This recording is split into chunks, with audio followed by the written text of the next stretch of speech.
இந்த சேலஞ்சோட ரூல்ஸ பார்த்து நம்மள நெறைய பேரு தட்ஸ் நாட் பாசிபிள்னு யோசிச்சு அந்த ரூல்ஸ குத்தம் சொல்லியிருப்போம். But sometimes it's not the rules that limits us. It's how we think smartly about it. This is lessons through where every story leaves a lesson. ஒரு நாள் ஒரு ஷூ கடை ஓனர் சேல்ஸ்மேன் வேலைக்கு வேணும்னு விளம்பரம் கொடுக்கறாரு. நெக்ஸ்ட் டே நிறைய பேர் இன்டர்வியூக்காக வராங்க.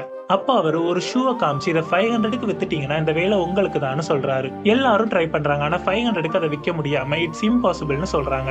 கடைசியா ஒருத்தர் நான் 550க்கு வித்து காட்டுறேன்னு சொல்லிட்டு அதோட பிரைஸ் டேக்ல 600ன்னு மாத்துறாரு. அப்போ ஷூ பார்க்க வந்த கஸ்டமர் கிட்ட, சார் இது ஒரு பிரீமியம் ஷூ, 2 பேர்ஸ் தான் மிச்சம் இருக்கிறதால 550க்கு கொடுக்கறோம்னு சொல்றாரு. கஸ்டமர் நல்லா தான் இருக்கு, ஆனா என்கிட்ட 400 தான் இருக்குன்னு சொன்னதுக்கு, பரவாயில்ல சார், இப்போ 400 பே பண்ணிட்டு ஷூ வாங்கிட்டு போங்க, நாளைக்கு வந்து 150 பே பண்ணிக்கோங்கன்னு சொல்லிட்டு பேக் பண்ணி கொடுத்துறாரு.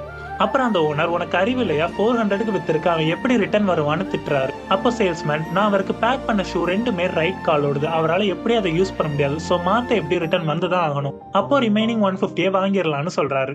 உடனே அந்த ஓனர், எக்ஸலன்ட் டெக்னிக், இந்த வேலை உனக்கு தான் சொல்லிடுறாரு. Smartness isn't about breaking rules, it's about seeing space between them. வானத்துல பறக்கிறது இம்பாசிபிளா தெரிஞ்சுச்சு until someone builds a plane. For every impossible, there's always someone quietly figuring out a smarter way to make it possible.